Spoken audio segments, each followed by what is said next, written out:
Lucifer Samael. Blimey.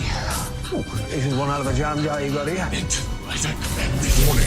The House of Mystery contains demons, angels, elementals, magicians, wizards, apparitions, adult language, and discussions. If you're easily offended, do not enter the House of Mystery. All right, then. On with the show.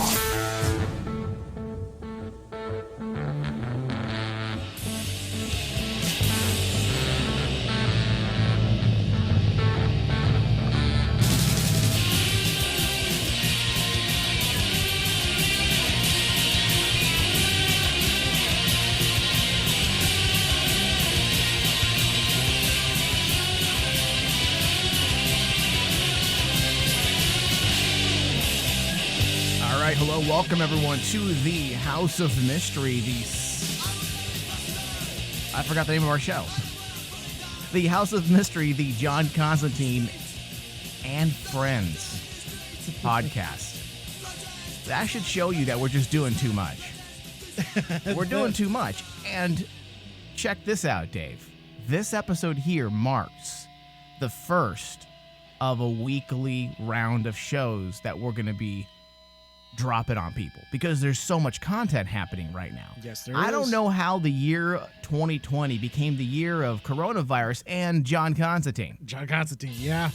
I guess wherever John goes, ruin only follows. Well, I guess it's suiting, right? It is kind of suiting. I did not know we would get so much John Constantine in 2020.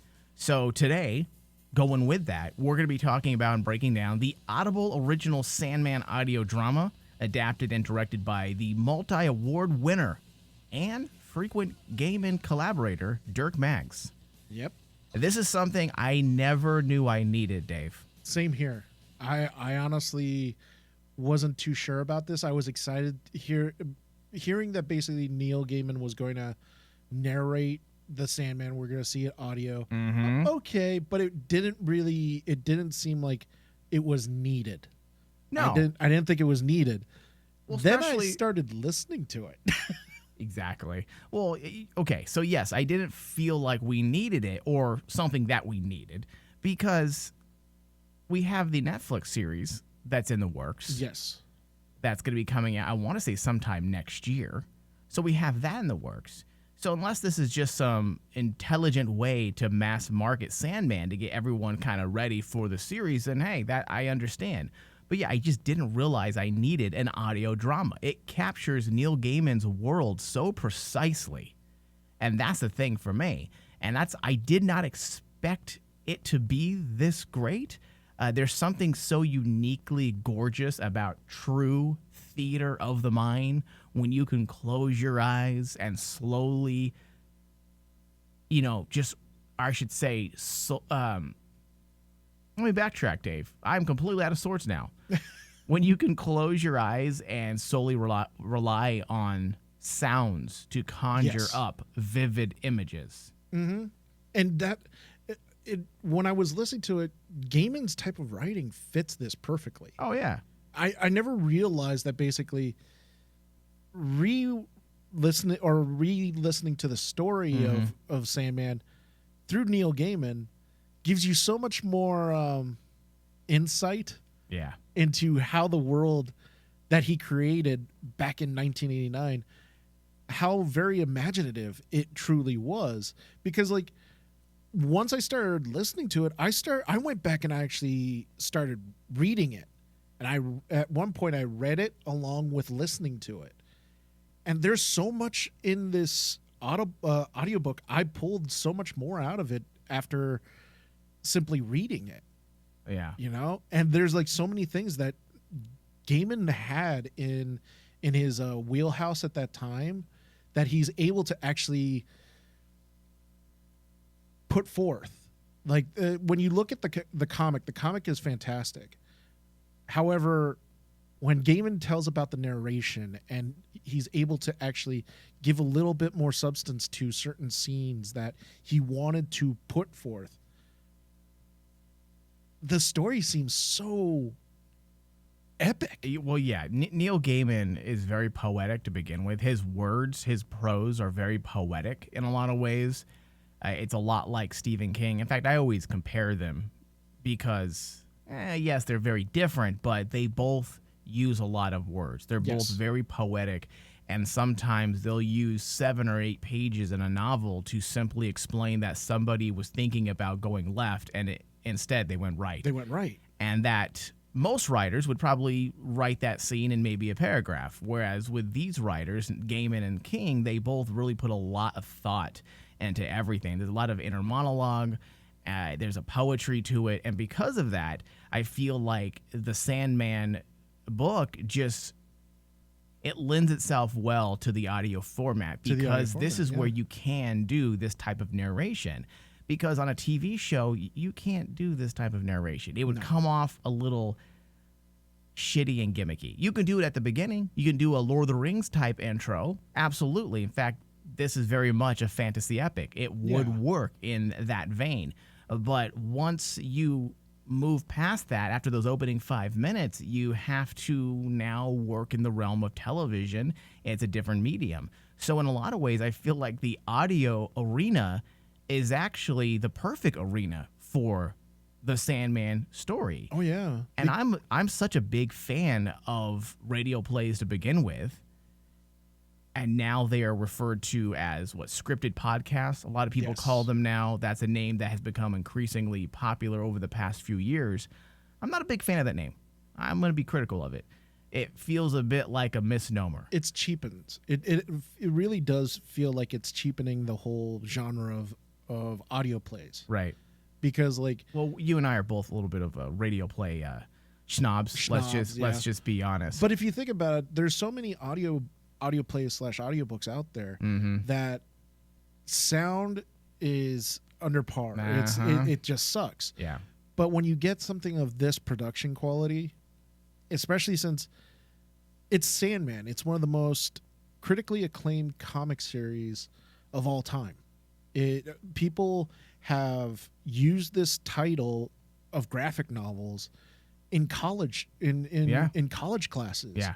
It's one of those seminal titles that every literature person who's passionate about comics reads. Yeah.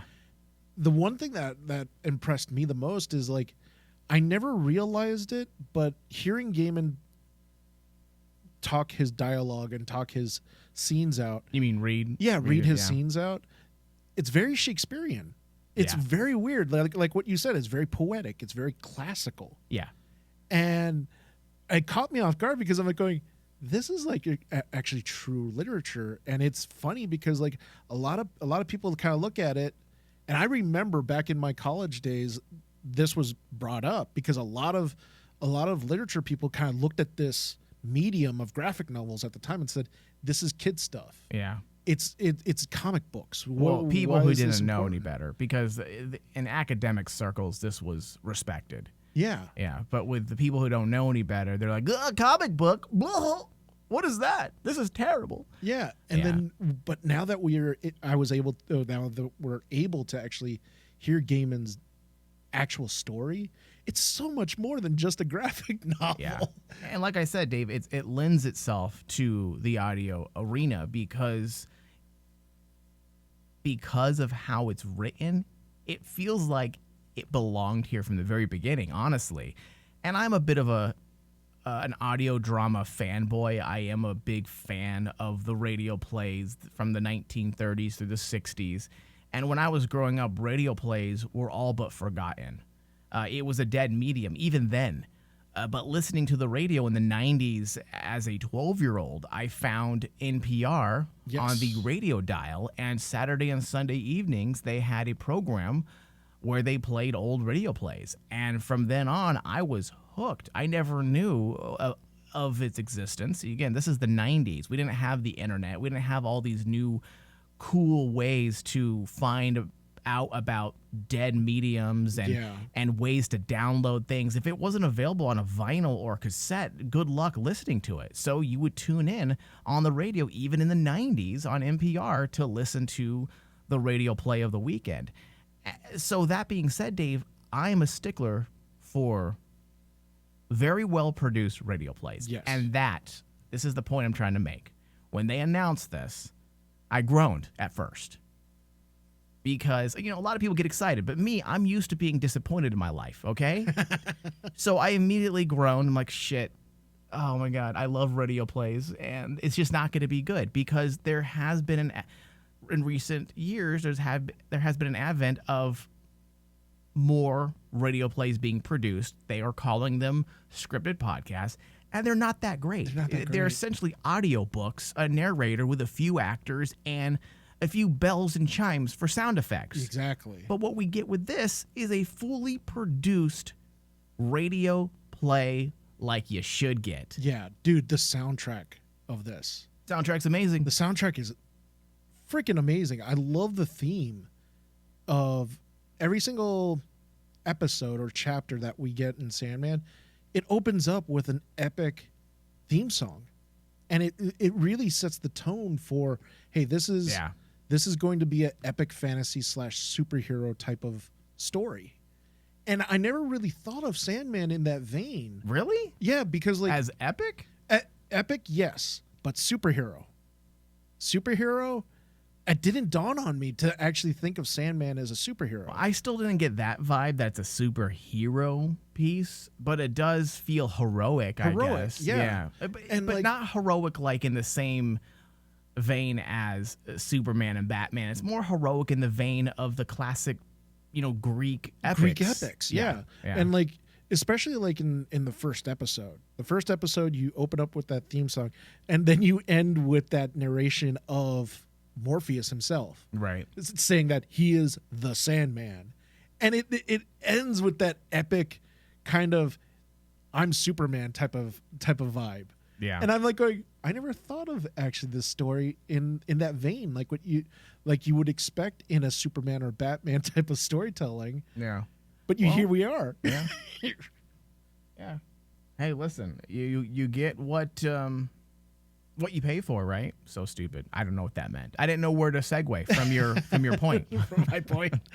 So, getting back on track, needless to say, when I saw Gaiman's tweet go out over social media about this audio play, this audio adaptation of Sandman, I was reasonably pumped, but also a bit hesitant for many reasons. Neil Gaiman, number one, I read anything from him. Yep. He's one of my top writers of all time. Number two, Sandman. Sandman revolutionized the comic book industry and changed the perception at the time. The perception of comic books at the time of its release. Many critics hailed Sandman the greatest epic in the history of comic books. It changed the game with its dark, literary world of fantasy and horror. It created a global and cultural phenomenon in the process. And third, it was going to be fully produced with an ensemble cast. Yeah. And we're not talking, a run-of-the-mill cast, We're talking big A-listers. There were some big names. Yeah, we're talking Michael Sheen. My name... Taylor Egerton. Egerton? What? I forget Are we having mind farts at the same time? Taron Egerton. James McAvoy. Kat Denning. Just to name a few. Huge names. So let's set the table for today's discussion so it's a bit more clear what we're going to be doing. We plan to cover only the first 4 episodes of the series in this particular podcast episode. Next week, we will release an additional discussion. And if I feel like it needs to be broken up into a part 3, then we'll do that because there's 18 total episodes. Yeah. And as of right now, we can barely handle 4 episodes. There's so much packed in that I didn't want to half-ass it. I wanted to make sure we do a fair discussion for the amount of content that they're putting in there. Yeah. I mean, it's a total running time of 10 hours? Over 10 hours? Yeah, over 10 hours, and every single episode's at least an hour long. Yeah, and you and I, when we first talked about covering this, we did consider doing this much like our TV coverage, where we do a podcast episode for each episode. And I was like, you know what? We just don't have enough time. Like, Yeah. I really want to have time, but with everything that's happening, as we said at the top of the show, the year 2020 ended up being John Constantine world. Mm-hmm. So we have to pick and choose what we can and cannot cover. So I figured if we can give this a 2 to 3 episode coverage, I feel like that's fair. All right, so first 4 episodes, the synopsis. When the Sandman, also known as Lord Morpheus, the immortal king of dreams, stories, and the imagination, is pulled from his realm and imprisoned on Earth by a nefarious cult, he languishes for decades before finally escaping. Once free, he must retrieve the 3 tools that will restore his power and help him to rebuild his dominion, which has deteriorated in his absence. And that's essentially what the first 4 episodes Yes. are about, in a nutshell. In a nutshell.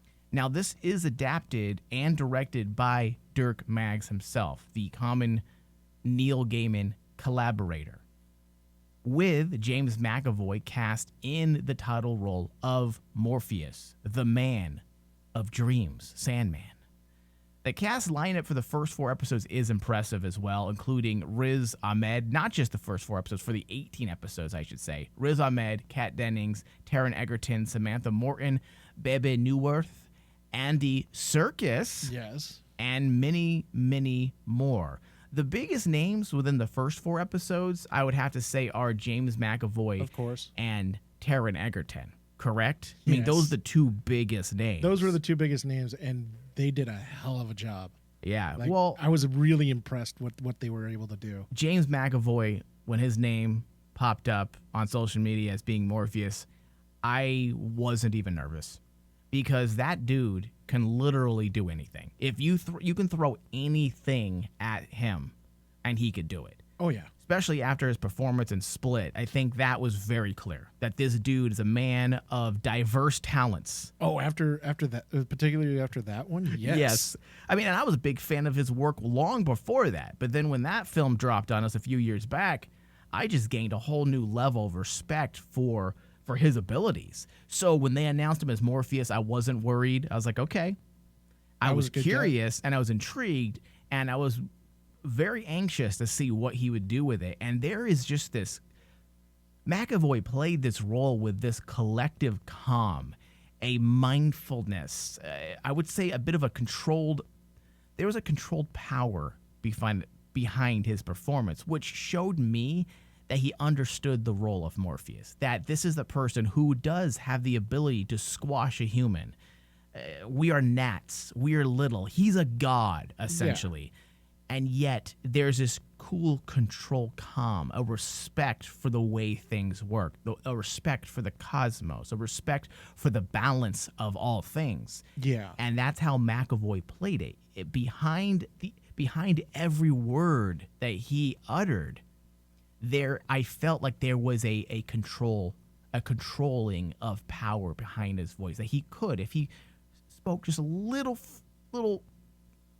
further, a little stronger, he would kill our eardrums. Oh, yeah. With his power. Like, that's the type of performance McAvoy delivered. Well, especially during the scenes in within the first 4 episodes, the times when Morpheus shows quote unquote emotion, like when he's angry, especially in the first episode, the way that McAvoy plays it with that calm, cool demeanor, it makes the moment when you can just hear this hint of anger in Morpheus' face, and McAvoy gets it perfectly. And it was never out of control. And it's never out of control. Yeah.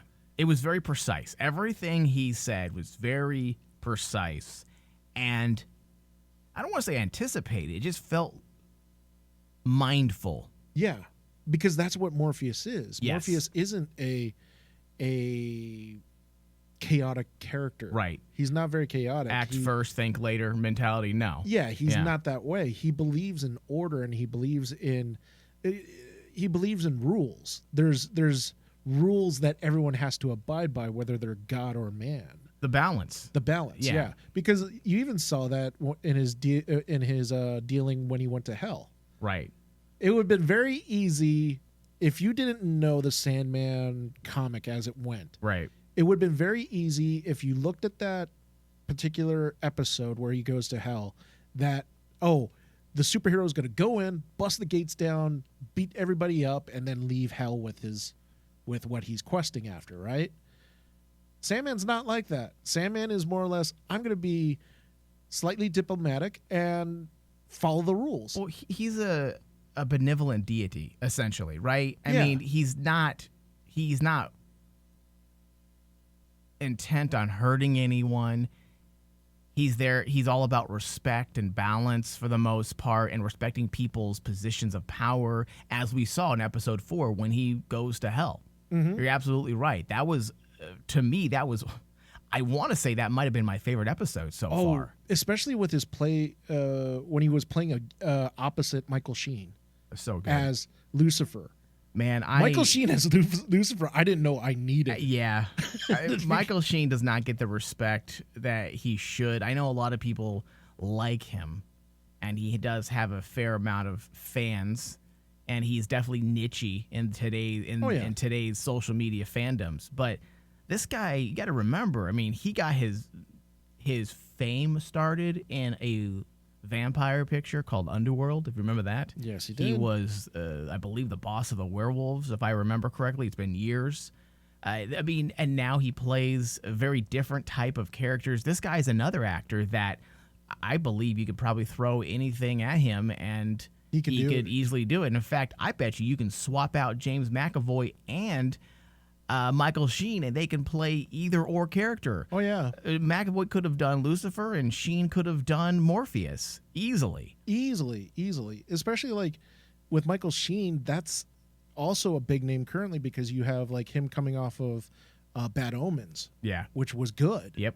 And that just added so much credence to this cast, just getting those two within the first 4 episodes. So good. And we're not even talking about it was, I keep mispronouncing his name, but the one who played Constantine. Taron Egerton. Taron Egerton. He did a fantastic job as Constantine. I was so impressed with him that I'm like going, you got to remember, a lot of people were like saying, oh, Matt Ryan is the only one who can play Constantine. Listen, don't make fun of me. Taron Egerton can play Constantine. All right, slow down. No, I do agree with you, and this is the one I want to focus on for a bit. This being a John Constantine fan show. Yeah. For the moment, let's focus on him in detail. So they cast Taron Egerton. I was anticipating his performance. I know what Taron Egerton's capable of doing. But I also know myself. I'm a John Constantine baby. I'm very picky who they cast. You and me both. And I think most if you're in this fandom, if you are a John Constantine fan, I think I speak for most of us. We're very picky who you cast. And the only reason why, to this day, I give the Constantine movie a pass is because it's a well-made, gorgeous flick, period. Yeah. But Keanu Reeves' performance as Constantine, he wasn't really Constantine. Let's just make that clear. Yeah. The movie was a good movie, not a great Constantine movie, if that makes sense. Check out our coverage on that. Just scroll back about 17 episodes, and we do a complete breakdown of that film. So I am hesitant. Whenever they attach a new name to Constantine, I am hesitant. I would hate to push play on anything or go to a theater that Constantine's going to be a part of in some way, and I hate the performance. I don't know how that would make me feel. It would probably destroy my life, David. Never mind coronavirus or the poor kids in the diamond mines. If you miscast Constantine, my life is ruined. Yeah. Because like we as Constantine fans are so passionate about that character. We're more passionate about that than who we don't care who plays the next Batman. No, listen, I'll take it up a notch. I don't care who the next president is. Yeah. I just forget voting for the next president. Vote for the next Constantine. And it's critical. You get it right. Yeah. So I will admit he played the part very convincing. Yeah. Taron Egerton did a very good job. Yeah, especially playing a great job. Especially playing Constantine in a point in Constantine's life where he's young. It's different than what we're used to at this time. Yeah, because most of our Constantine stories now come with a lot of baggage. A lot of baggage. Years of just things happening to him. Whereas this takes us a lot farther back. And to the point that basically the only major event that Constantine has been right now, especially in regards to the Sandman story right at this point. He's not as jaded yet, right? He's not as jaded. He only had the Newcastle incident happen. Are we sure about that, though? Because I didn't have a chance to go back and reread everything. Yeah. But that is the big life-changing event, though. That is the big life-changing event of his, is Newcastle. Yeah. Well, that's essentially his... Isn't that essentially his origin of sorts? His origin story? Yeah. That's his origin story. And that's the only thing that's kind of affected Constantine on a very deep level, but it hasn't made Constantine jaded yet. He's not that character that we all know now in, DC Comics currently. Later years, yeah. Yeah. This is still in his early life. And honestly, dude, if they were to give Taron Egerton like the chance to play Constantine, yeah, I'd be all for it if they're gonna say that this is Constantine in the beginning. Okay, yeah, I would. I don't have a problem with it. His cadence, his timing, his delivery was all spot on. Yeah, I could see John Constantine in my mind. I could visualize the emoting because Egerton is a good actor. Yeah. So audio-wise, I feel like he nailed it for the most part. He didn't overplay it. I'm not quite sure on the visual yet. I'd have to see him. And I know actors know how to emote in certain ways where they look like the character. And I know Constantine is just an odd character to begin with, the cast, because to be honest with you, Constantine, it isn't like casting a new Captain Kirk or a new Spock, or a new Luke Skywalker, or a new Han Solo, or a new Lando. You have decades of people that played that. Yeah. And you can say, well, this is how we want to play it because there's certain mannerisms, there's certain ways they emote that we need to make sure we capture so that we can sell the idea that they're playing this character. When it comes to Constantine, we've never really had anyone that has turned the role iconic on screen. Yes, Matt Ryan is fantastic, but I wouldn't say the mainstream knows his portrayal of Matt Ryan. Oh, Matt Ryan. He's not a household name yet as Constantine. And because of that, we all have our own version of Constantine in our mind's eye and how he should look. And Egerton's performance was great, but audio-wise. But for me to say, without a shadow of a doubt, that he would be a great one on screen, I would have to see something. I really would. I mean, he has a great look. He definitely has that Hollywood look to him. He definitely looks like a star. But I will say that he did play the character very well audio-wise. He didn't overplay, as I said, which is the big thing for me. Which, with a character like this, it could very easily happen. There is a nuance to John that cannot be played with a heavy hand. So when taking on a role like this, you got to be careful. The last thing we want is someone to overdo the smoking, overdo the voice, the Cockney accent. Yeah, which is because it becomes comical at that point. And that's what we get sometimes in the comic books, Rebirth and the New 52. Yeah, and not the performance aspect, but the writing aspect. They feel like if you just write a few, classic Constantine lines. Oh, I just wrote a Constantine story, guys, because he said love and he's smoking and bullocks. Yeah, and bullocks. Can't forget that one. I'm gonna put that in there a few more times. Yeah. So when taking on a role like this, you got to be careful. And I think Dirk Maggs, because he is the director, and he obviously is familiar with the character. That's a given. And, of course, Neil Gaiman's involvement as creative producer all, I'm sure, assisted and helped with Egerton's overall creation of the character. Yeah. I'm hoping we get more of him. I don't know. Again, I quit at the end of episode 4 because I don't want to get it all jumbled when we cover. So I'm I'm listening to the amount of episodes that we're going to cover in each discussion. I don't know if Egerton's Constantine reprises once more, but hopefully he does. Hopefully, yeah. But overall, his characterization was spot on. I like the bit about Newcastle, as you had mentioned. I couldn't remember if that had been in the original series. Was that mentioned in the original comic run? Yes, it was. In the very end, Constantine, because I went back and actually pulled up all the old comics. Oh, did you? I wish I had time to do that. Yeah, just to see if it's everything's been there. Years, Dave. It's been years. And word for word, it's all there.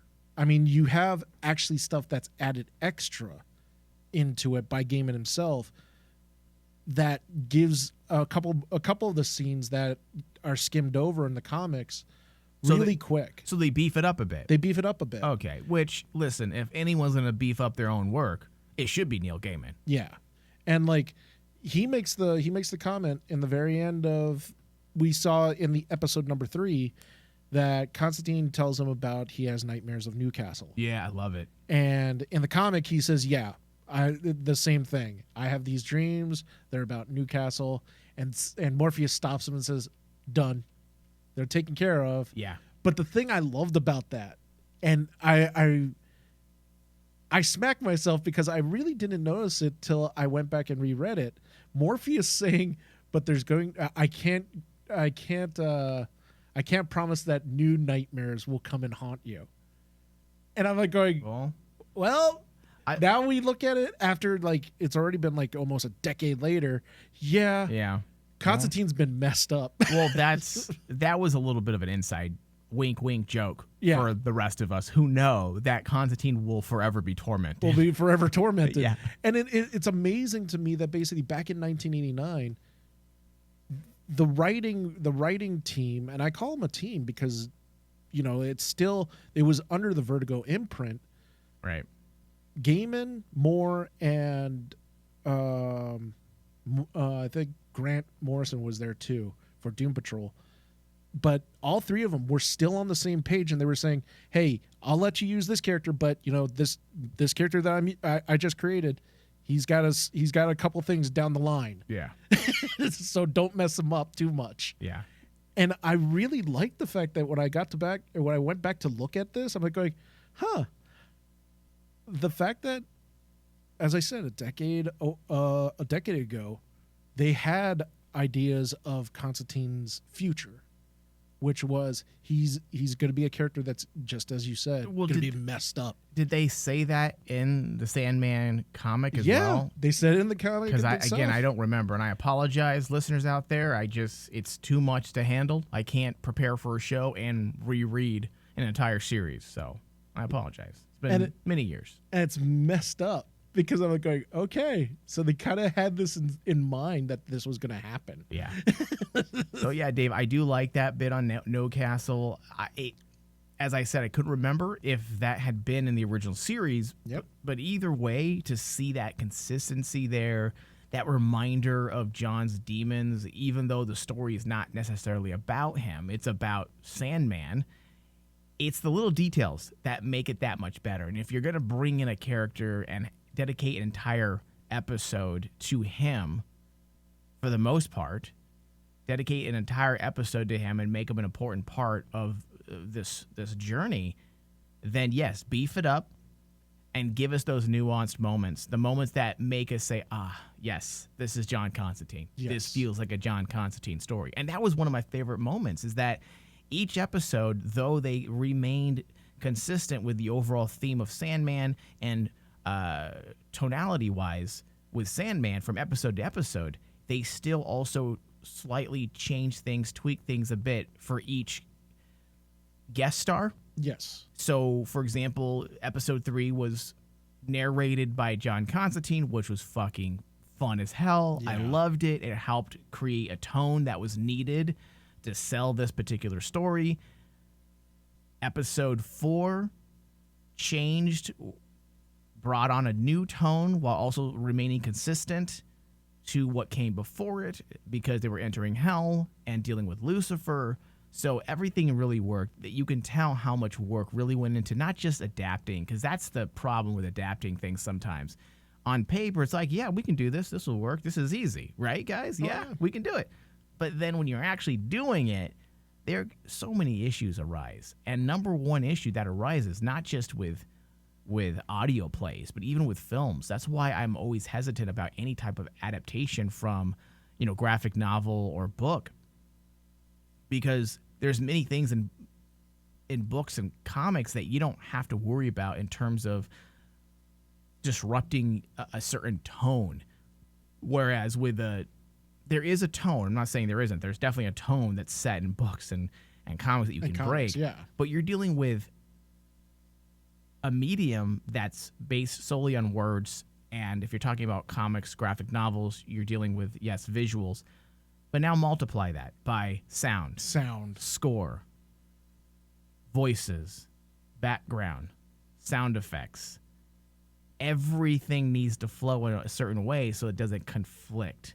Yes. And that's something that Mags and Gaiman managed to do pretty flawlessly. Keep the consistency there in order for this not to feel too jarring. Oh, yeah. Especially like when you get to episode 4. Episode 4 is honestly one of the best sounding audio plays I've ever listened to. Yeah. Because you have so many characters going on in this story, because not only do you have Morpheus giving his narration, but you also have to deal with Etrigan. You have to deal with I forgot Morpheus's lover that's caged in hell. I can't remember her name, but you have her. Mm-hmm. That moment. You have Lucifer Morningstar, played by Michael Sheen. You have Beelzebub. You have the other third demon that basically runs hell. And then you have the one demon who actually challenges Morpheus. That's a lot of characters and a lot of voices to get down pat. And honestly, while episode 3 is my favorite because of Constantine, I love that story because it was, for me, that's what a Constantine story should feel like. That's the example of like what John Constantine is. But for the Sandman universe, the Sandman storytelling, for Gaiman storytelling about Morpheus, episode 4 is probably the best out of the 4 episodes we're covering. I feel like I would probably agree, because I think it's because it's climactic. It felt like the end of an act. Yeah. And that 1 through 4 was a build-up. It was a 4-act setup. And now, moving into episode 5, there's a little bit of calm before the storm.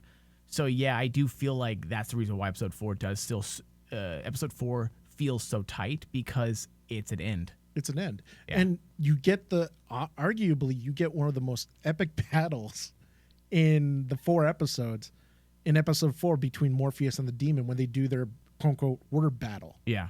And when I forgot about that. Yeah. I forgot how strange that was. That could have gone so, it could have been horrible, so bad and so cheesy. But yet they managed to produce that entire scene in such a way that it worked. In a way that, dude, thinking about it now on paper, I'd be like, can we just skip this?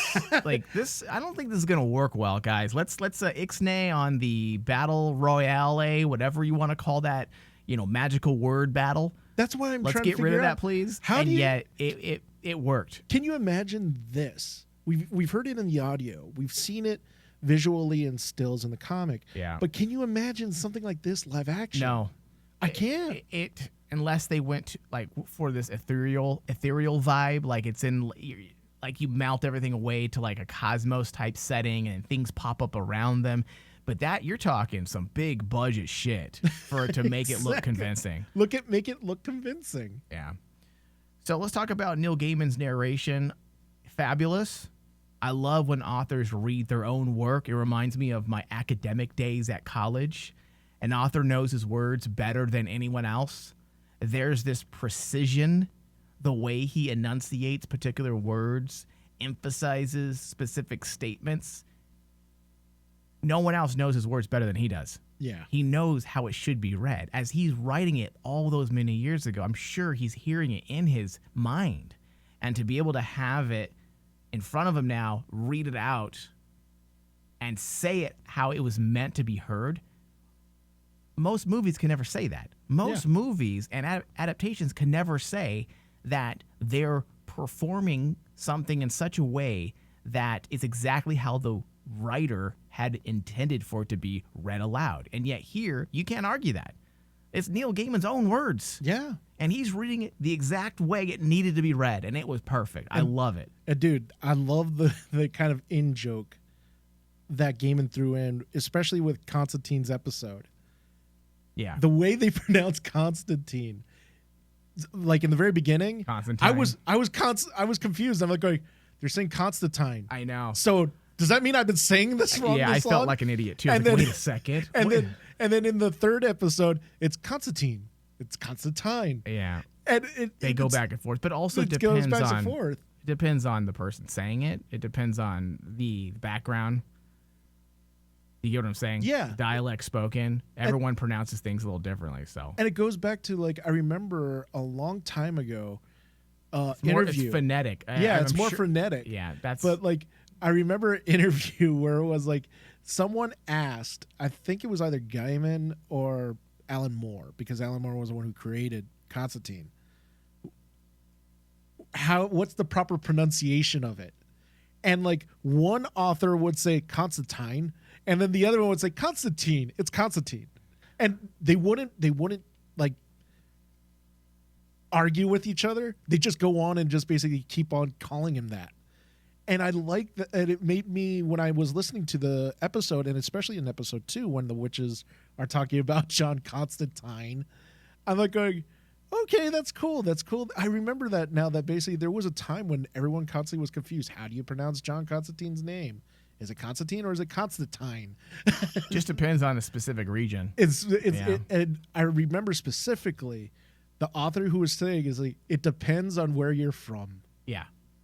and I'm like, that's cool. That is freaking cool. That basically, just like what you said, we're hearing it from Gaiman's words. So if it's pronounced Constantine one way and it's Constantine the other way, who cares? It is what it is. Yeah. All right, Dave. So you know what? We need to go to a very quick break. And then when we get back, we're going to talk about the actual adaptation and the writing. Don't go any place. Is that a double negative? That is kind of, isn't it? It is. You know what? Stay right there.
John Constantine and Friends podcast.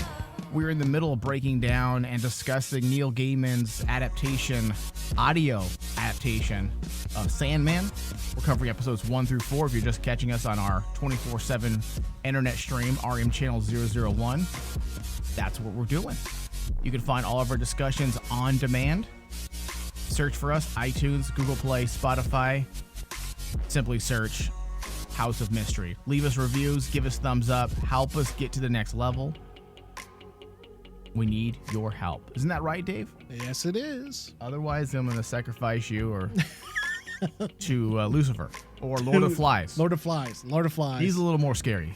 I don't know. Lucifer, I might be willing to be sacrificed to. Oh, Jesus. Like sexually? Calm down, David. Kid show here. Kid show. All right, so let's talk about the adaptation, a.k.a. the writing. All right, Dave, so you ready? Yes. This is where I had some minor problems. Okay. And listen, here. I feel like a douche. Just a disclaimer here. I feel like a complete douche critiquing masters like Gaiman and Mags, okay? Especially Gaiman. Let me just get that out there. I feel like a douche. But there are some issues of writing within the first episode and only the first episode so far. It's a common problem when trying to set up the world and you need to essentially get the story going, especially when there's a lot of ground to cover. You're talking about this world that's rich in mythos and lore. There were moments in episode 1 that were just a little clunky. I was engrossed. And as simply a fan, it didn't bother me. But as a critic, it was a little jarring. Lots of narration, which in itself isn't a problem. We're talking about radio plays here. Some of my favorite radio plays of all time have lots of narration. The problem was it was jumping from scene to scene just to establish possibly a moment. You would have a 5-second scene with narration setting a scene. Yes. Then going to the next scene for 3 seconds, setting a scene, then going to another scene for a minute, then going back to the other scene for 5 seconds. I'm like, why are you doing that? Just to establish that people are not sleeping, that the world is falling apart without the father of dreams. We get that. We get it. Yeah. We understand that. And I know that he's trying to do a true adaptation, and within the world of comic books, graphic novels, it works. It works. But in an audio drama, it felt like it was jumping all over the place. And I'll be honest, I was a little nervous. I'm actually not going to argue with that. Okay. Because I was like you. I read or I listened to this first without ever going back to the comic. Right. And yeah, it was really jarring. All of a sudden, we're getting this moment when Morpheus is quote unquote captured. And then suddenly we're jumping to Jamaica, we're jumping to America, we're jumping to this character. Mm-hmm. It was like 4 characters all at once. And it felt really off. And because it's all audio, it's really hard to keep track of a lot of these things that are happening. Visually, you can keep track of things a little easier. Easily. Audio-wise, you're hearing names and numbers and time frames, and it just felt a little too much at the very beginning. If they had paced it out a bit, it probably wouldn't have been so much of an overload. But yes, I was nervous for a little bit at the beginning, and then as the story progresses, it starts to dissipate. It goes away. Yeah. So I'm not going to sit here and say, number one, I'm not going to sit here and say that adaptations are easy or the solution was easy to remedy. By any means, I'm not going to say that. It depends on how closely you want to adapt the source material, right? Mm-hmm. And that's the thing. Is kind of like, I think that this, because just like I'm not arguing with you. It was one of those things that made me also kind of nervous because I'm like going, okay, what the heck is going on? I'm very confused right now. But when I went back and I read it, it made sense seeing it. Right. And I think this is an example of writing a radio play versus writing a visual play. It's a different medium. It's totally different. You have to approach them differently. Yeah. Now, I give a lot of credit to Gaiman for sticking to his guns and saying, no, we're going to try to stay on target, and we're going to stick with the material, the original material. Okay, I give you a lot of props for that, but this is I think an example of like the difference between writing a radio play and writing a comic, or writing even a visual medium is probably a better way to say it. It just doesn't always click. It doesn't click. You have to approach each medium a little differently, and I get that Neil Gaiman wanted to be true to the source material, and that's his prerogative. That's his prerogative. But you could have changed a few things here and there and kept everything that's important, and you could have kept every moment. But just if you flip-flop some things around for the purpose of an audio format, it might have flowed better. It was just really jarring and choppy. Especially when you get after you have those moments, right, where everyone around the world is being affected because Morpheus has been captured, and no one can have a quote-unquote good sleep. And then you get to the, I think was the climax of that theme that Gaiman was going for, where the whole world is affected by Morpheus not even being there anymore, was seeing Willie Dobbs, the quote-unquote 1950s Sandman. Right. And seeing that, this Morpheus being gone affects people. And I think if you just, I hate to say it, but just cut four of those, or two of those narrations in the very beginning with two of the characters. But see, even that felt out of place. Like, I liked them making that call to the Sandman superhero. Yeah, to the DC universe. Right, I like that, but at the same time, unless it comes back later in these 18 episodes, it feels unneeded.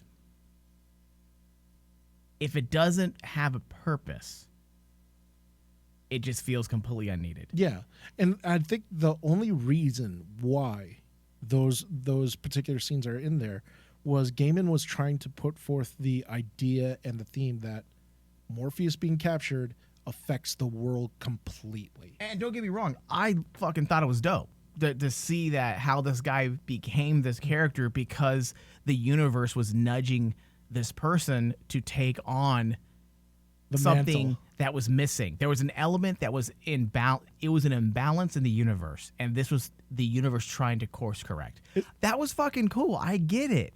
But also, that's why sometimes it's not, I'm just being devil's advocate here, it's not always the best call to have the creators adapt their own material, because it's very hard to separate yourself from the material. Yes. Because if this was a producer that wasn't connected to the material as closely as Gaiman, he might have said, yeah, we need to get rid of this, we need to get rid of that, we need to let this flow a little better, and it's a little choppy. So that's my only criticism on the entire 4 episodes so far, because needless to say, it smoothed itself out very well towards the end of the first episode, and the narration to dialogue ratio was on point. Episode 2 to 4 is without a doubt some of the best audio form drama I have ever had the pleasure of listening to. The narrative was engrossing. It sucked you in. I didn't want to pull off my headphones. Yeah. You know, in fact, I found myself running for my high-end studio headphones because the sound design was so good. I couldn't just listen to my regular earbuds. I was like, you know what? I tried 2 things. I tried my studio monitors, which are really good. I use them for sound design and editing myself. I was like, that's not good enough. I used my earbuds because I was exercising. Nope, I can't listen to this when I exercise.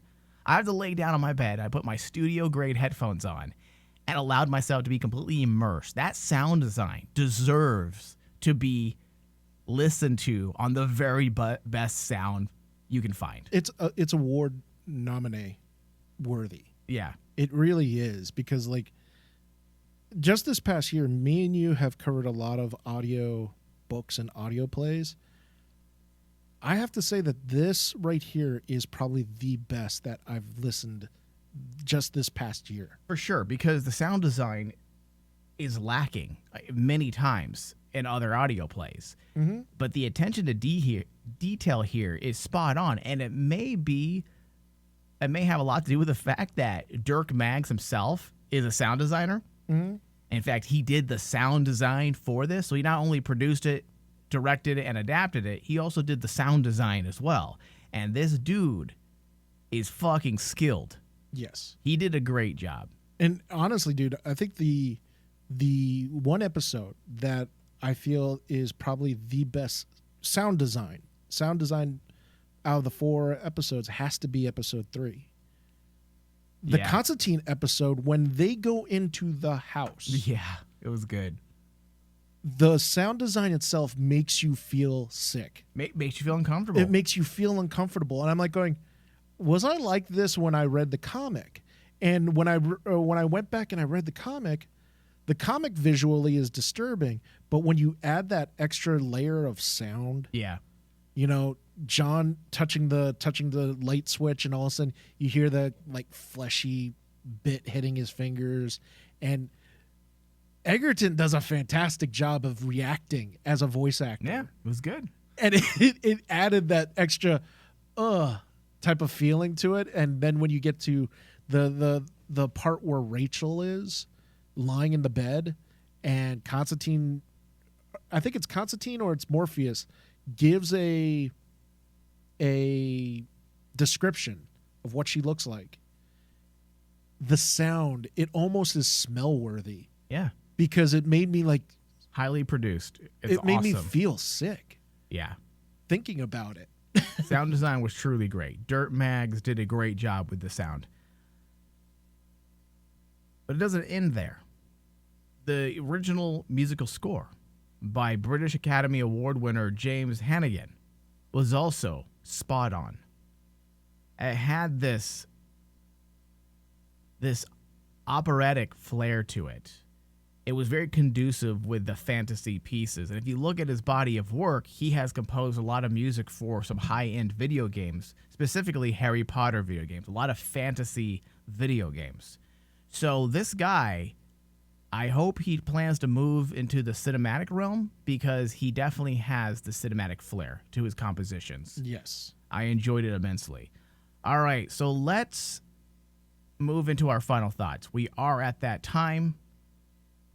Dave, give me your final thoughts in about 30, 40 seconds and your RMD score. Okay. My final thoughts on the Sandman audio play.